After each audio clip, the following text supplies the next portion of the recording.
Okay, now it's recording. Okay, share screen. Okay, we did not do this, correct? Did we? Okay. We didn't do it yet. Okay, so let's talk about it. Okay, I wonder how this is gonna show up if I do that with y'all's. All right, well, I don't know how the recording's gonna look if I do this, but we'll see what it looks like. Okay, so let's talk about sexual versus asexual reproduction. And to give you a little, to get you thinking about the benefits and the trade-offs of sexual versus asexual reproduction, I'm going to tell you the story of a species that does both. So this, well, I don't know what species, this is a pea aphid. I think that's a soybean aphid. This is just like a general life cycle of aphids. And if you didn't know already, they have asexual and sexual cycles of their life stages. So in the summer, let's use soybean aphid because I know what their host plants are. So let's say this is soybean aphid. So in the summer, they feed exclusively on soybean, and they're not native to the US because obviously soybeans are not, but they're all over the US. And in the summer, when they're feeding on soybeans, when they're abundant, they are in an asexual part of their life cycle. They only have females. The females reproduce parthenogenetically, and they give, what's really creepy, they give live birth. So they just poop out a bunch of like live aphids, and they're all clonal. But when it starts to turn into fall or winter, they enter into a sexual phase of their life cycle. So I don't study aphids, so I don't know the exact like mechanism by which this happens, but their host plant, soybean, starts to die, so they need to move to a new host plant. So they start to produce a sexually reproductive female. That sexually reproductive female then produces males and females. I've had a few of these land on me when we've been out at Winnie Palmer. The males are winged and can move and fly around. And so then they will start to mate with the sexually reproductive females and lay eggs and go through an entire sexual cycle in the winter when they need to move to a new host plant. So that is one animal that does asexual versus sexual. Now let's think about, I want you to think about like some asexual species that you know that reproduce clonally. What are some? The weird crayfish I have in the lab, they reproduce asexually parthenogenetically. Some plants are clonal.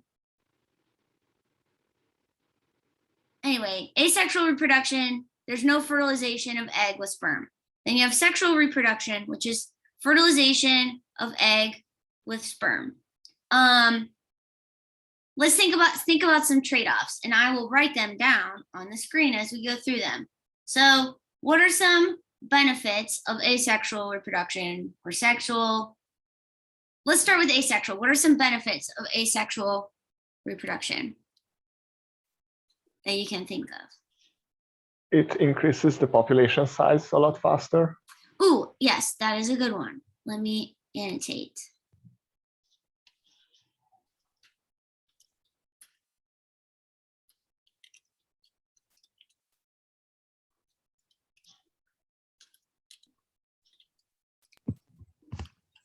Yeah, that's a good one. So if every single organism in a population is capable of reproducing offspring, with sexual reproduction, you need 2 individuals to make 1 offspring. With asexual, every single individual is capable of producing 1. So you can get much quicker population size growth with asexual.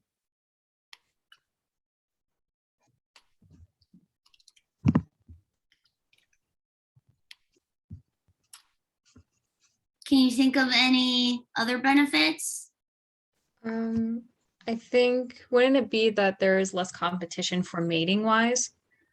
Yeah. So you don't have to go out and find a mate. That's energetically costly to go out and find a mate. So don't lose energy on finding a mate.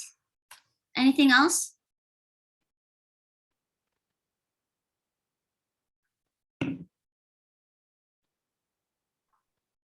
This is sorry. Oh, sorry, you go, Bertie. Yeah, this is kind of like a stretch in a way, but does the fact that even if most of the species dies out, they can bounce back easily?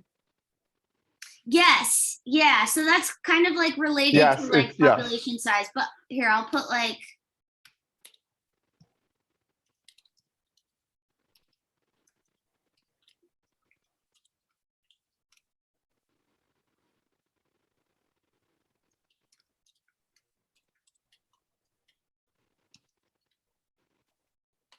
the thing I was gonna say was that you don't lose energy mating either, because depending on the species, mating can last hours. Bumblebees will mate for like a full day. Another thing is that you don't, I guess we could list these as like costs of sexual reproduction too, but I'll just put them over here because once I click out of this box, it won't let me type it anymore. Another thing is, you know what, here, I'll put it over here. Costs. Mating is dangerous. Predation.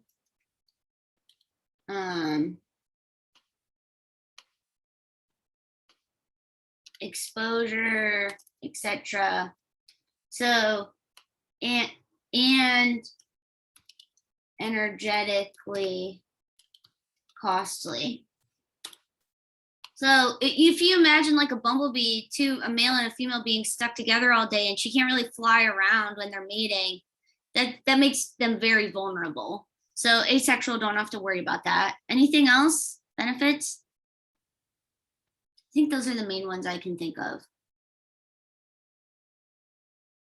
Oh, no, actually, there's one more I can think of. Maybe you'll think of it. Is anybody, oh, I forgot to open the chat. Is anybody typing in the chat? Shoot, well, let me do that while I'm in annotation mode. It will not. It's been a while since, okay, there we go. I got the chat open now. So you can type in the chat too if you have anything. So the one last thing I was thinking of is in terms of like evolution. So when we think about fitness, the whole point of reproduction is survival into the next generation. You are trying to get your genes into the next generation, right? So if you're asexual, your offspring are clones of you. So 100% of your genes are ending up in the next generation. So every offspring is identical to parent, passing on 100%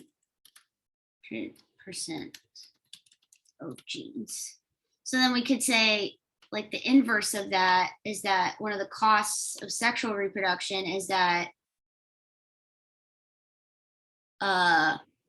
only passing on 50, I guess you're probably passing on more if there's inbreeding, but we'll talk about inbreeding later. Only passing on, here, I'll put about 50% of your genes in your offspring. What about some costs of asexual reproduction?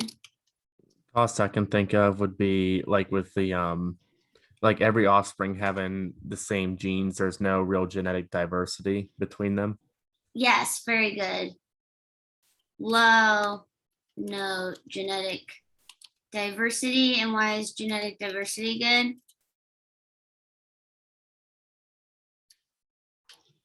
So basically, if the animals are not prepared for an environmental condition, then the whole population can immediately collapse. Yeah. Cannot adapt. Yeah. environment changes. Yeah, you're essentially screwed if your environment changes and you have no genetic diversity.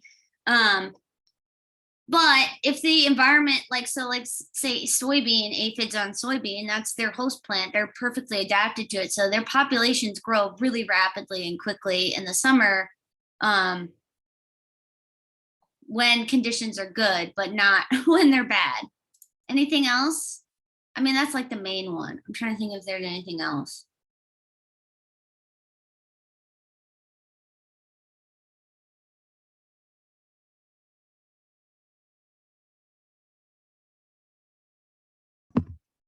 I was about to say the only thing I would just add to that one maybe is that I think the only thing that can really depend on is just mutation along their genetic Yeah. variations.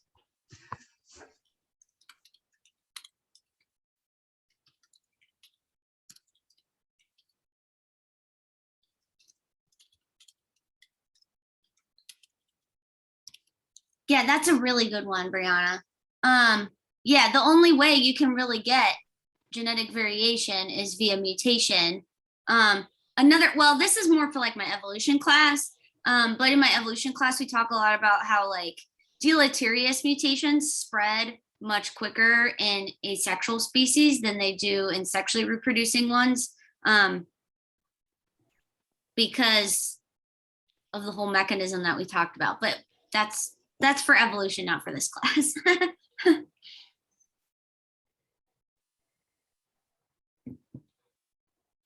I think those are the main things I can think of right now. If I think of any other, we can put them in here. Let's talk about benefits. Well, we already kind of listed one with asexual. The whole reason that sexual reproduction exists is so that it can introduce genetic variation into a population so that they can adapt if and when an environment changes. So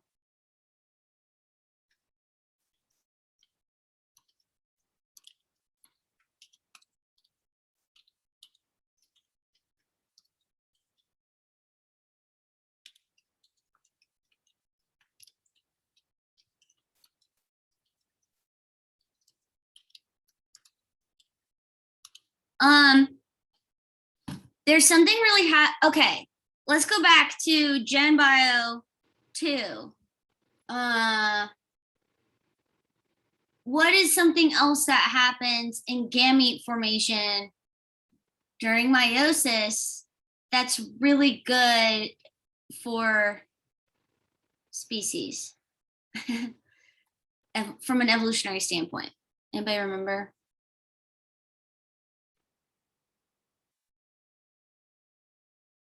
It's the reason you are not identical to your brothers and sisters. Are you talking about crossing over? Yeah. Yep. Yeah. So the one thing that's unique to sexual reproduction is that when gametes are formed during meiosis, you have crossing over.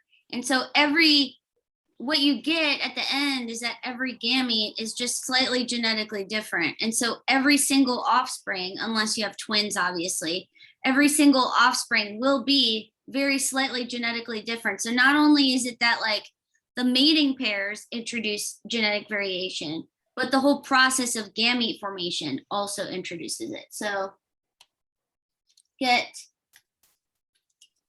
genetic variation from not just mating pairs, but also from crossing over during meiosis. And honestly, it like did not really like occur to me how important meiosis was for evolution until I had to teach it in grad school. So I was like my first teaching assistant position, and I was 20, so I was younger than like half the students I had to teach, and it was really stressful. Can you guys imagine teaching a college course at 20 years old? It was so stressful. And then I like was working really hard on like trying to teach meiosis because I barely remembered it from undergrad. I was like, oh my God, meiosis. Like, I don't remember that. So I was like trying to go through it and like make sure I understood everything. And then it like clicked with me while I was like reteaching myself meiosis. I was like, oh my God, this is like the stuff. Like, this is how we get genetic variation on which natural selection can act upon. And I was like, oh my God, I just blew my own mind. And then I tried to like teach it that way in my first class, and they were just like, this is so boring, I don't care. I was like, whatever. Anyway, yeah, so meiosis is really important for evolution and ecology. What else? Benefits.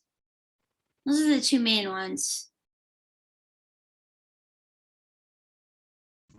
Isn't it the choice of variation, like natural selection, also something that adds into it? Oh, that's such a good one that I didn't even think of. Good job. Yeah. Natural selection in mate preference. So like, oh, did I spell it wrong? Preference. Yeah, so depending on like which individuals are choosy in the species, usually that's the females, they can increase the survivability of their offspring through mate preference and choosing mates that are better adapted. That's a really good one that I didn't even think of. Okay, I think those are the main ones. And then the costs, we already said mating is the physical activity of mating is dangerous and energetically costly. You're only passing on about 50% of your genes, so you're not passing on as much of your genetic material.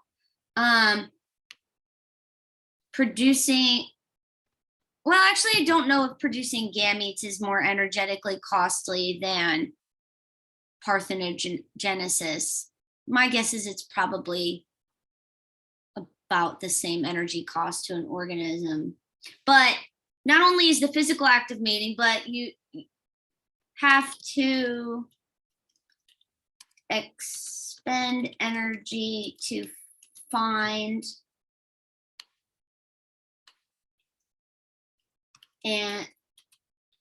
and perhaps court, entice mates. So that can be really energetically costly. Like we watch, have I showed you guys video? Have you watched any videos of birds of paradise yet? We've at least talked about peacocks. That is so energetically costly to make those like feathers and then the whole mating dance. That is a lot of energy that they put into sexual reproduction. Oh, another thing too, wait, I have to find, mates. Another thing too is you often, well, not often, but you don't often see paternal care in asexual species, but you do in sexual species.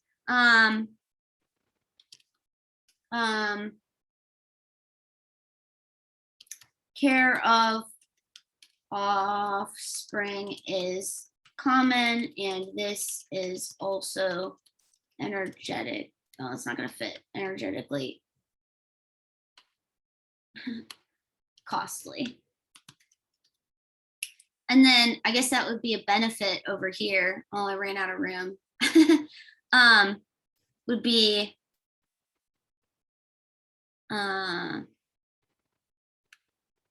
parental care is not common.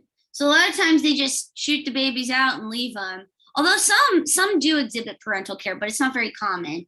And you see it more often in sexual species because if you're going to invest all this energy into making offspring, you want to make sure that they survive. And so you often see parental care, but that's another cost. Yeah, good discussion. Okay, what's the next slide? Okay, I'm going to go ahead and clear all this. And you can watch the video and stop it if you didn't get all the notes. Okay. Oh, wait, I gotta turn annotation off. Okay, so speaking of reproduction, we have two. Oh, you guys probably see my toolbar down there, don't you? Okay, let me pull this up. We have two species that are on the opposite ends in terms of reproduction and age at maturity. We got bunnies, rabbits. Generally, the average age of maturity for rabbits is 2 months old. Does anybody know what this is over here? Anybody seen this species before? It went viral on the internet a few years ago because everybody was making fun of it for being so ugly. This is the Greenland shark. Is it a Greenland shark? Yes, yeah, Matt, it's a Greenland shark. Yeah. This is a Greenland shark. They live in, well, I'm on my computer. I guess I could Google it. They live in deep sea waters somewhere around Greenland, obviously. I can't remember where. And their age of sexual maturity. So when I say maturity, I mean when they can start reproducing, mating and reproducing offspring. 2 months for a rabbit. It's 150 years old for a Greenland shark. And I think the average life expectancy for a Greenland shark is in the 500s. They found this individual I think is like 550 years old or something. So two very different life history strategies at opposite ends of like the sexual maturity spectrum. What are some environmental factors that might have shaped these? And what are like the strategies that are at play for these two very different life history strategies? While you think about that for a minute, I'm going to Google and see where they live. Because I can't remember.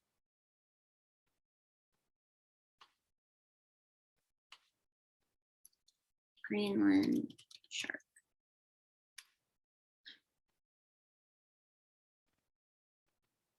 Wait, where do they live?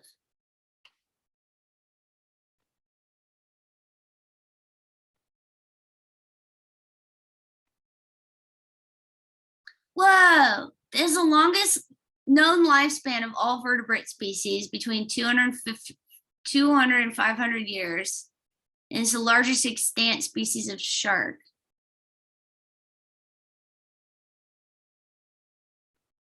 Yeah, and they're deep sea. They live in deep waters. I think they also have a toxin in their skin that makes them It is. inedible. They are not inedible, actually. You can eat them and they just taste bad. Oh.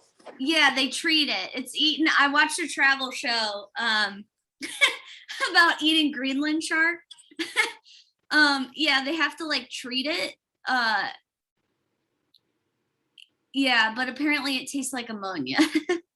Yeah, that's what I heard. I don't know why you'd want to eat it. Hey, I mean, if that's your only source of food. Yeah, this show that I watched was about Greenland shark fishermen, and it was really sad. I was like, God, why would you want to eat something that's 500 years old? But Yeah. they don't kill like us. They're so large that like a single shark can provide enough meat for a family to like make an income on for most of the year. So they only catch like one or two per year.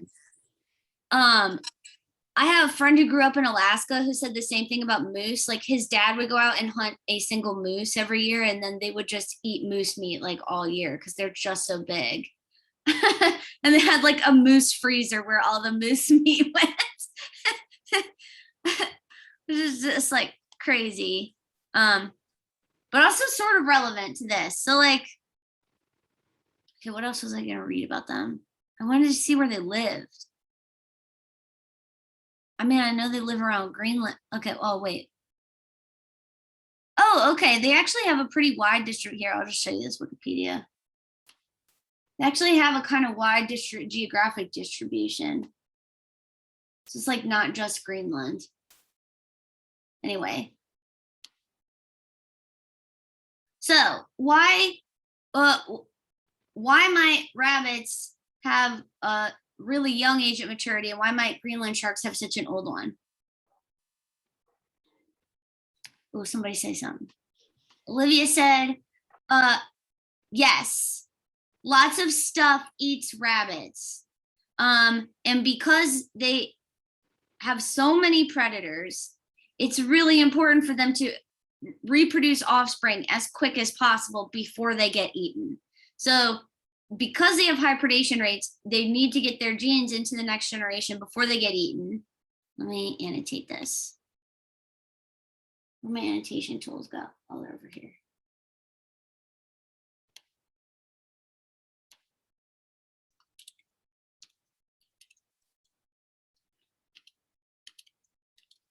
Need to reproduce before they get eaten.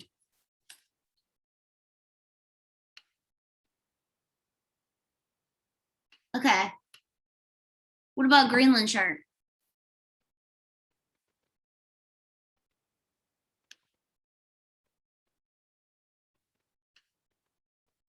Besides people, there's not much out there that can eat a Greenland shark. I don't actually think there's anything. Almost no predators. So if you are the main predator, and this is true for a lot of predator, well, it depends on the predator species. There's no hurry to reproduce, right? You have less in the environment that can kill you at a young age. And so they can wait.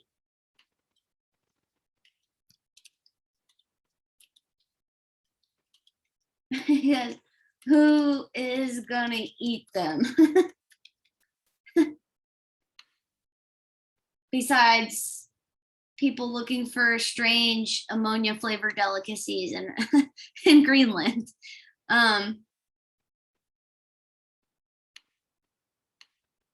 What else? Anything else?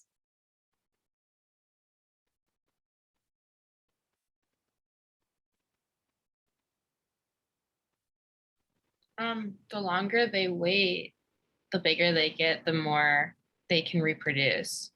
Yeah. So that's one thing. Well, maybe you already watched the lecture.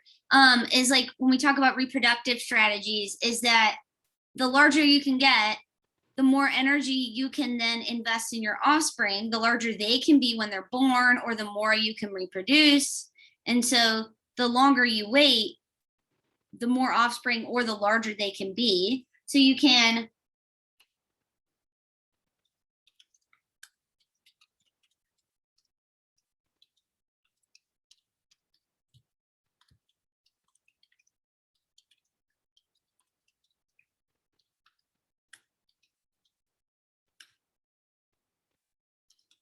and baby rabbits are really small and they invest a lot of energy into producing a lot of them. So Greenland sharks don't reproduce very often, but they invest a lot of energy into the individuals.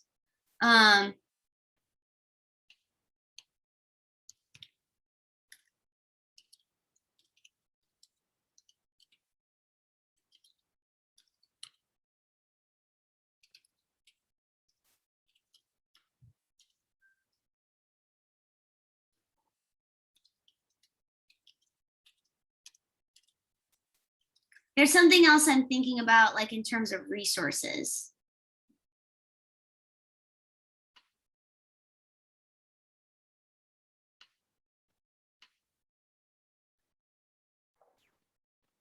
So it is that the shark just lives in an area with few resources anyway, so the carrying capacities of their environment is not that high.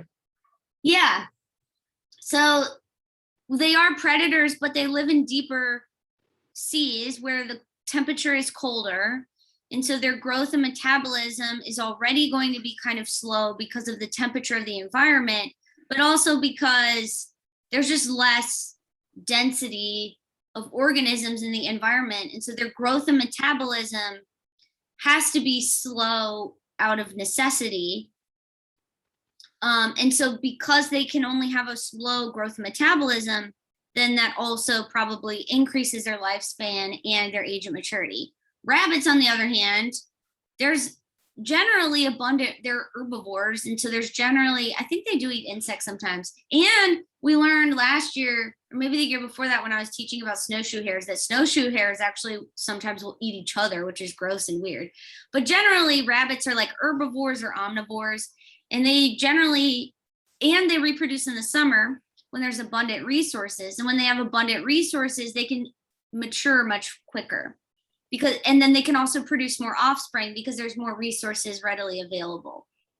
Another thing is that it's colder down here, so their metabolism is slower, but it's also more stable, right? They don't have dramatic seasonal fluctuations like rabbits do in their environment. So rabbits also have a short period, well, winter in temperate regions where rabbits live, winter is very low in resources. And so what they do is they reproduce in the summer when resources are abundant, but that shortens the amount of time they have available for reproduction. And so that's another reason why they need to mature very quickly so that they can reproduce in that shorter time frame. Greenland sharks live in deep sea environments where it's relatively stable throughout the seasons. And so there's no like need to speed up reproduction because the environment is generally stable most of the year. I kind of ran out of space to write all those notes, but you can watch the recording. Okay. Any questions on any of that? Wait. Oh, I'm still in annotation mode. Oh. Wait, how do I get out of this? Oh.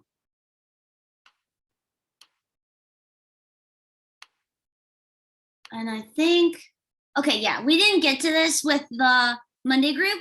So we'll do this on Monday. Oh, and make sure to, if you haven't watched them already, watch these really weird videos about dragonfly mating and the really weird video about northern right whales mating. And then we'll talk about all of these on Monday in class as part of the exam review. I can't believe we got another exam already. This semester's going by so quickly. Okay, yeah, we'll do this on Monday.